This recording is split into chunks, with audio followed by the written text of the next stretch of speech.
নমস্কার প্রিয় দর্শক, ক্যালকাটা ডায়ালগস থেকে মনোজ দাসের প্রীতি ও শুভেচ্ছা নেবেন। অবশেষে আজ বেরোলো মহামান্য সুপ্রিম কোর্টের রায়, ওই যে পশ্চিম বাংলার শিক্ষক নিয়োগ দুর্নীতির বিষয়ে। সময় লাগলো প্রায় 1 বছর। এতদিন লাগতো না, অনেক আগেই বেরোতে পারত এই রায়। দেরি যে হলো তার পেছনে মহামান্য প্রাক্তন প্রধান বিচারপতি চন্দ্রচূড় সাহেবের হাত যশ অনেকটাই আছে। তিনি যদি অবসর না নিতেন, তিনি অবসর না নিলে এবং তার জায়গায় বর্তমান প্রধান বিচারপতি সঞ্জীব খান্না দায়িত্ব না নিলে এই মামলার নিষ্পত্তি হতে এখনো কত বছর লাগতো বলা যায় না। কলকাতা হাইকোর্টের ডিভিশন বেঞ্চের 2 মাননীয় বিচারপতি যে রায় দিয়েছিলেন তা প্রায় পুরোটাই মেনে নিয়েছেন সুপ্রিম কোর্টের প্রধান বিচারপতি জাস্টিস সঞ্জীব খান্নার বেঞ্চ। সেই সঙ্গে জারি করেছেন কিছু নতুন নির্দেশ। একটা বড় ব্যত্যয় কেবল হয়েছে, সেটা হলো চাকরি গেল যাদের, তাদের বেতনের পাওয়া টাকা, যারা অবৈধভাবেও পেয়েছে, যেভাবেই হোক তাদের বেতনের পাওয়া টাকা ফেরত দিতে হবে না। কলকাতা হাইকোর্ট বলেছিল সুদ সমেত টাকা ফেরত দিতে। সুপ্রিম কোর্টের রায় ইতিমধ্যে সবাই জেনে গেছেন, সুতরাং সেসব নিয়ে এখানে সময় নষ্ট করব না। আপনাদেরও শুধু বলবো, যারা এত বড় জালিয়াতি করলো সিংহাসনে বসে, রাজ সিংহাসনে বসে, কিভাবে তাদের চিহ্নিত করা যাবে, কবে নাগাদ তারা শাস্তি পাবে এবং কি শাস্তি তারা পেতে পারে, এই বিষয়গুলো নিয়ে 2-4 কথা বলবো।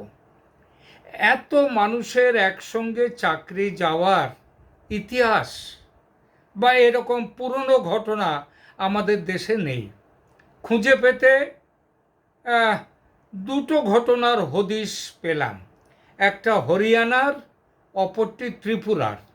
দুটোই শিক্ষক নিয়োগ সংক্রান্ত দুর্নীতি। এর মধ্যে ত্রিপুরায় যায় প্রায় 10,000 শিক্ষকের চাকরি, তবে সেখানে চাকরিদাতা ওই যে সিপিএমের সরকারের বিরুদ্ধে দুর্নীতি ও জালিয়াতির অভিযোগ ওঠেনি, কারণ তারা যে ভুলটা করেছিল সেটা প্রসিডিউরাল মিস্টেক। কেন্দ্রীয় সরকারের নতুন গাইডলাইন মেনে শিক্ষক নিয়োগের ব্যবস্থা হয়নি, তার জন্যই চাকরি বাতিল হয়। যেহেতু সেই ক্ষেত্রে কোনো ক্রিমিনাল অফেন্স ছিল না, সরকারের কোনো দুর্নীতি ছিল না, তাই শাস্তি দেওয়ার প্রশ্নও ওঠেনি। দ্বিতীয় ঘটনাটি হরিয়ানার। এর সাথে আমাদের পশ্চিম বাংলার ঘটনার অনেকটাই মিল আছে। তাহলে হরিয়ানার কথাটা বলি, কারণ পশ্চিমবাংলার কথা তো আমরা অনেকেই কম বেশি জানি, হরিয়ানারটা অনেকেই জানি না। 1999-2000 সালের ঘটনা। হরিয়ানার মুখ্যমন্ত্রী ওম প্রকাশ চৌতালা, তার সরকার সিদ্ধান্ত নিল 3000 জুনিয়র বেসিক ট্রেন্ড টিচার নিয়োগ করবে। পরে জানা যায় নিয়োগ হয়েছে 3000 নয়, 3000-এর 208 জন শিক্ষক, অর্থাৎ 208 জন বেশি। 3000 জনের প্যানেল কিন্তু তৈরি হয়েছিল, তার মধ্যে প্যানেল থেকে 1000 জন যোগ্য প্রার্থী চাকরি পায়, কিন্তু মুখ্যমন্ত্রী ওম প্রকাশ চৌটালা তার চাপাচাপিতে শিক্ষা দপ্তর সেই যোগ্য যে প্যানেল ছিল, প্যানেল বাতিল করে দিয়ে, অফিসিয়ালি নয়, প্যানেল চেপে দিয়ে বাকি 2200-2300 অযোগ্যদের নিয়োগ দিয়ে দেয়। তো বেশ চলছিল এইভাবে, কিন্তু কিসে কি হলো, হঠাৎই একদিন রাজ্যের প্রাথমিক শিক্ষা দপ্তরের ডিরেক্টর, আইএএস অফিসার, বোধহয় 1980 ব্যাচের আইএএস অফিসার সঞ্জীব কুমার, তিনি চলে গেলেন সুপ্রিম কোর্টে। মুখ্যমন্ত্রী ওম প্রকাশ চৌটালার বিরুদ্ধে অভিযোগ করলেন যে চাকরি প্রার্থীদের বৈধ প্যানেল বাতিল করে 2000 উল্টোপাল্টা নাম, মানে যারা যোগ্য নয়, অযোগ্য, তাদের চাকরি দিতে তিনি বাধ্য হয়েছেন মুখ্যমন্ত্রীর চাপে। বিপুল পরিমাণ ঘুষ নিয়ে এটা করেছেন মুখ্যমন্ত্রী। অভিযোগের পাল্টা অভিযোগ আবার দায়ের করলেন মুখ্যমন্ত্রী ওম প্রকাশ চৌটালা। তিনিও গেলেন সুপ্রিম কোর্টে, বললেন যা করার করেছে ওই অফিসার, তিনি কিছুই জানতেন না। সুপ্রিম কোর্ট তখন সিবিআইকে নির্দেশ দিল বিষয়টি তদন্ত করতে। তদন্ত শেষে সিবিআই রিপোর্ট দেয় মাথা পিছু 3 থেকে 4 লক্ষ টাকা ঘুষ নিয়ে 2000-এর বেশি চাকরি দিয়েছেন ওম প্রকাশ চৌটালার সরকার, এবং সেই সরকারের মুখ্যমন্ত্রী হিসেবে ওম প্রকাশ চৌটালার ভূমিকাও অনেক। সিবিআই কোর্টে মামলা দায়ের হয়, চার্জশিট দেওয়া হয় অভিযুক্তদের বিরুদ্ধে। অভিযোগ আনা হয় মুখ্যমন্ত্রী ওম প্রকাশ চৌটালা, তার ছেলে অজয় চৌটালা, মানে তিনি আবার লোকদলের নেতা, তাদের সমেত আরও 53 জন নেতা, অফিসার, হালাল, দালাল এইসবের বিরুদ্ধে মামলা দায়ের হলো। ইন্ডিয়ান পেনাল কোডের 120B criminal conspiracy, 420 cheating, 468 forgery, 471 এটা হচ্ছে using forced documents as genuine ইত্যাদি ধারায় মামলা হলো তাদের বিরুদ্ধে। বিচারে অভিযোগ সাব্যস্ত হলে তখন অভিযুক্তরা বা আসামিরা সবাই ছুটল পাঞ্জাব ও হরিয়ানা হাইকোর্টে। সেখানেও নিম্ন সিবিআই আদালতের রায় বহাল থাকলো।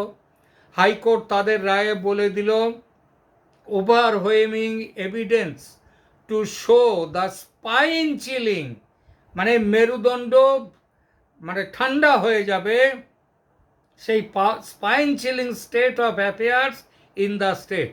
আচ্ছা, এই প্রসঙ্গে একটুখানি ছোট্ট করে পাশ থেকে বলি, সেটা হচ্ছে হরিয়ানার ওই 3000 চাকরি, তার মধ্যে 2000 অবৈধ, 1000-এর মতো অবৈধ ছিল। সেইটা দেখেই মানে সুপ্রিম কোর্ট বলছেন, এই হাইকোর্ট বলছে যে স্পাইন চিলিং, তাহলে পশ্চিমবঙ্গে কি বলবেন তারা? পশ্চিমবঙ্গে যেটা হয় মমতা দেবীর রাজত্বে, এটা তো মানে স্পাইন চিলিং তো মরে যাওয়ার মতো কেস। এবার যাই হোক, হরিয়ানার কথায় ফিরি। হরিয়ানার আসামিরা এরপর ছুটলেন সুপ্রিম কোর্টে, কিন্তু সুপ্রিম কোর্ট তাদের আপিল বাতিল করে দিল। বহাল থাকলো সিবিআই আদালতের মানে নিম্ন আদালতের রায়। সবাইকে সেই রায়ে কি হয়েছিল? সবাইকে অর্থদণ্ড ছাড়াও 10 বছর করে জেল, মানে তিহার। এবং যাদের জেল হলো তার মধ্যে আমাদের মহামান্য মুখ্যমন্ত্রী হরিয়ানার ওম প্রকাশ চৌটালা, তিনিও ছিলেন। এবার আসে আমাদের রাজ্যে। এটা তো বললাম, আগে মিলগুলো দেখি আমাদের রাজ্যের সাথে।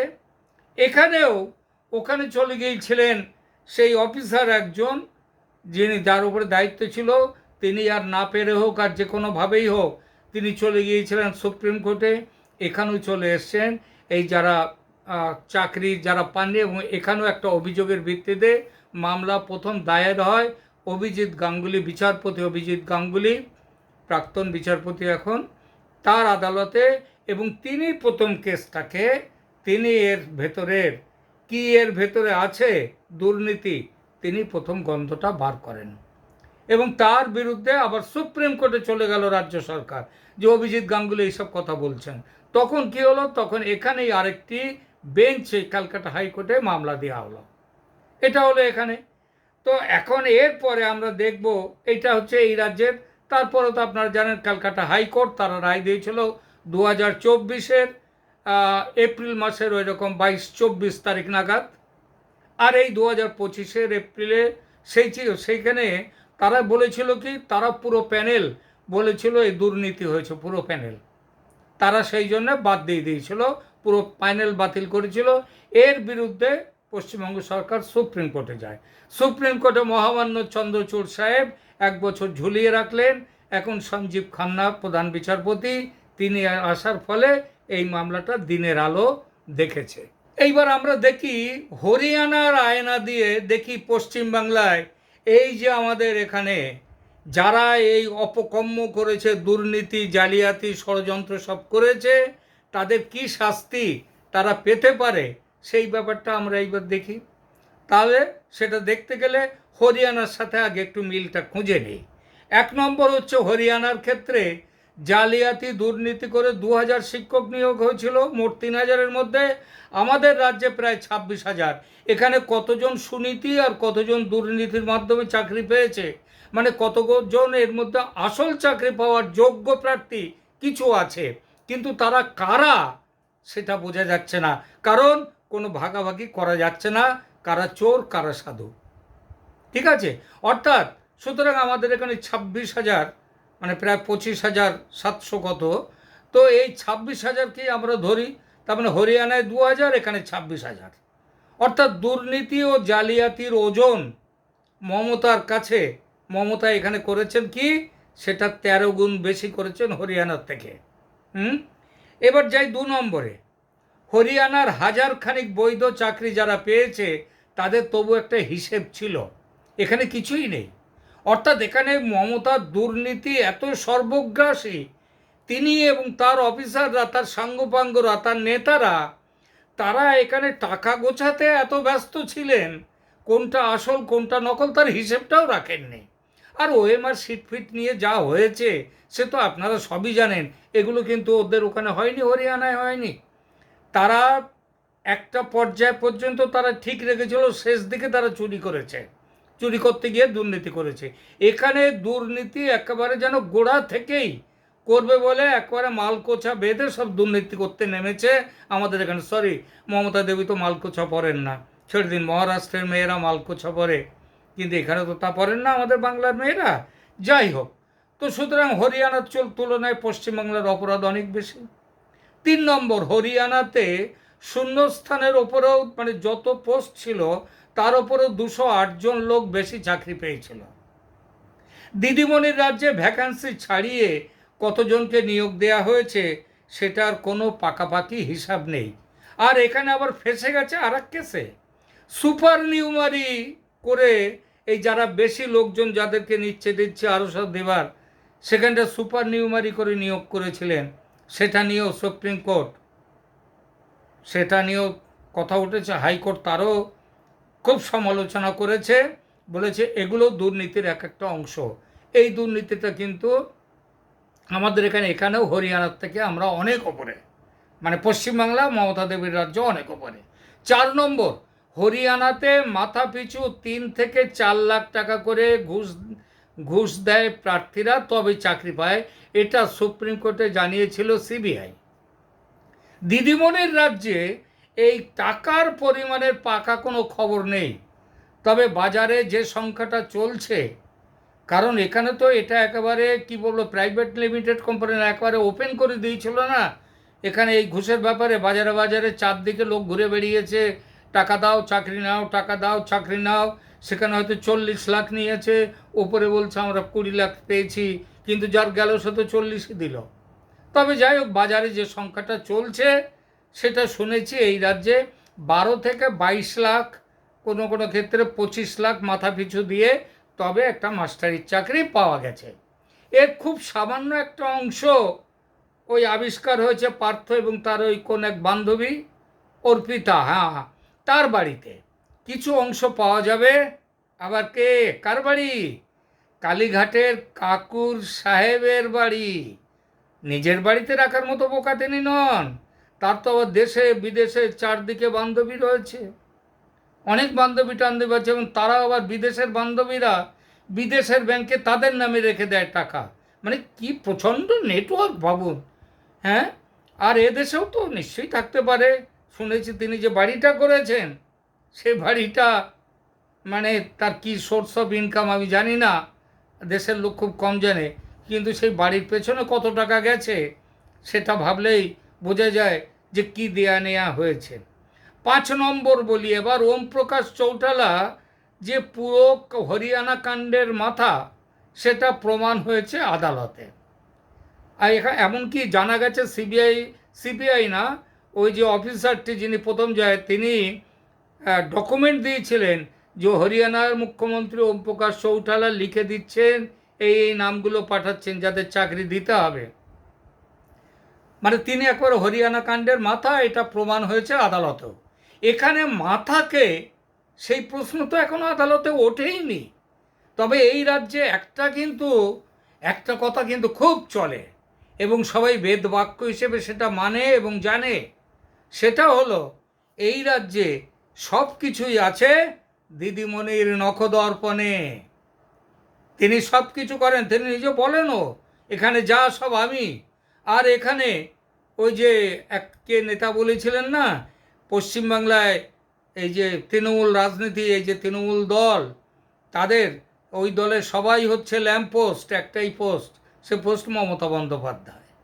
সুতরাং এটা আদালতে প্রমাণ করা আমার মনে হয় না যে খুব কষ্টকর হবে সিবিআইয়ের পক্ষে, যে সব কিছুই হয়েছে ওই কালীঘাটের পাসওয়ার্ড নিয়ে।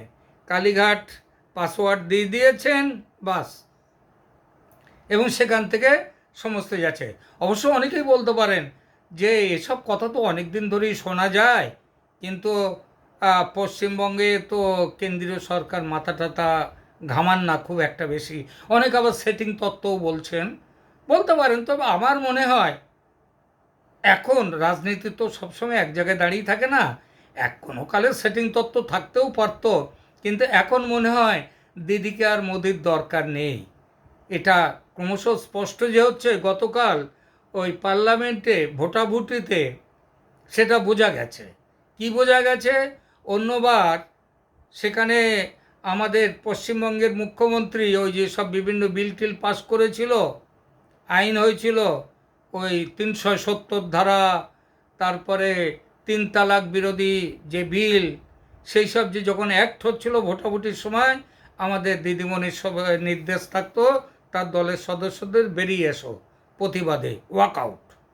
তো যাই হোক, এখন কিন্তু গতকাল দিদির দলের লোকজন কিন্তু বেরোয়নি, তৃণমূলের লোক, তারা পার্লামেন্টে ছিল, ভোট দিয়েছে সরকারের বিরুদ্ধে। মানে ব্যাপারটা একটা ভেতরের ব্যাপারটা একটা অন্যরকম হিসাব হচ্ছে।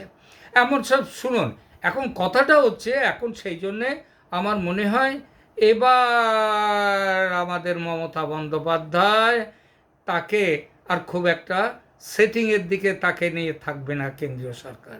যাই হোক, এমন সব ফৌজদারি ধারা দেয়া যায় মমতা ব্যানার্জির বিরুদ্ধে এবং তার ভাইপোর বিরুদ্ধে, যেসব অভিযোগ মুখ্যমন্ত্রী চৌতালা ও তার ছেলেকেও পুরোপুরি দেওয়া যায়নি, তাদের বাইরেও যেগুলো দেওয়া হয়েছে, কতগুলো ধারা বললাম না, তার বাইরেও আরও অনেক কিছু ধারা যেগুলো এখানে এখন দেয়া যায়।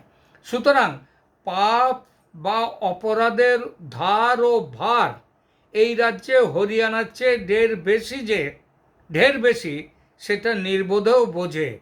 চৌতালাদের বাপ আর ছেলের দুজনের 10 বছর করে জেল হয়েছিল। তো তাদের যদি 10 বছর করে জেল হয়, এখানে তাদের থেকে অনেক গুণ বেশি অপরাধ করে পিসি ভাইপোর জেল কতদিন হবে? তাদের তিহারে অবস্থান কত বছর করে হবে? যাবজ্জীবন কম হয়ে যেতে পারে বললে কি ভুল করা হবে? সেটা যত তাড়াতাড়ি হয় তত ভালো। যাদের চাকরি গেল বৈধ শিক্ষক হয়েও স্রেফ সরকারি অপদার্থতায়, এবং যাদের ঘুষের, তাদের চাকরি তো গেলই, তাদের তো কষ্টের শেষ নেই। আবার যাদের ঘুষের টাকা জোগাড় করতে গিয়ে সহায় সম্পত্তি সব বিক্রি করে দিয়ে টাকাটা জোগাড় করতে হয়েছে একটি চাকরি নেওয়ার জন্যে, মাস্টারির চাকরি, সেই চাকরিটাও তাদের থাকলো না। এই দুই পক্ষই, যোগ্য অযোগ্য, যাদেরই চাকরি গেছে তারা নিশ্চিতভাবে শাস্তি পাবেন এদের তিহার জেলে যেতে দেখলে।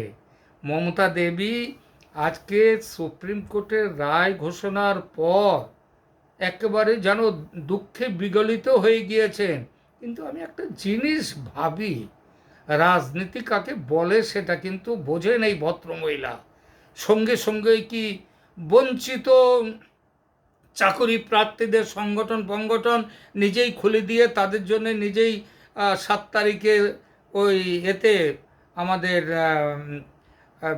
কত নেতাজি ইন্ডোর স্টেডিয়ামে তাদের তাদের মিটিং করবার ব্যবস্থা করে দিয়েছেন। আরে বাবা, তাতে ওই চাকরি প্রার্থীরা কজন যাবে সেটা গোনার দরকার নেই। চারদিকে তো তৃণমূলের ছেলে ছোকরারা ছড়িয়ে আছে। হুম, তাদের সবারই তো তাদেরকে দিয়ে ওটা ভর্তি করে উনি নিজেই দেখুন হয়তো কিছু বিবৃতি দেবেন, তারপরে কিছু সিদ্ধান্ত নিয়ে নেবেন আগামী দিনে কি করতে হবে, কি করে জিনিসগুলো ঘেঁটে দেওয়া যায় সেটা খুব ভালো জানেন। তবে আর আমরা, সুতরাং যারা ওই চাকরি গেছে যারা, তারা যদি ওনাকে তিহার যেতে দেখেন, তিহারে যাচ্ছেন আমাদের দেবী, তো আমরা সাধারণ বঙ্গ সন্তানরা যারা পশ্চিমবাংলার এই অবক্ষয়ে এবং এই পচন দেখে যারা অত্যন্ত ক্লান্ত ব্যথিত হয়ে থাকি, আমরাও একটু শান্তি পাব যে অন্তত একটা নোংরা শাসকের হাত থেকে আমরা মুক্তি পেলাম। এখনকার মতো এখানেই রাখছি। ভালো থাকবেন, ধন্যবাদ।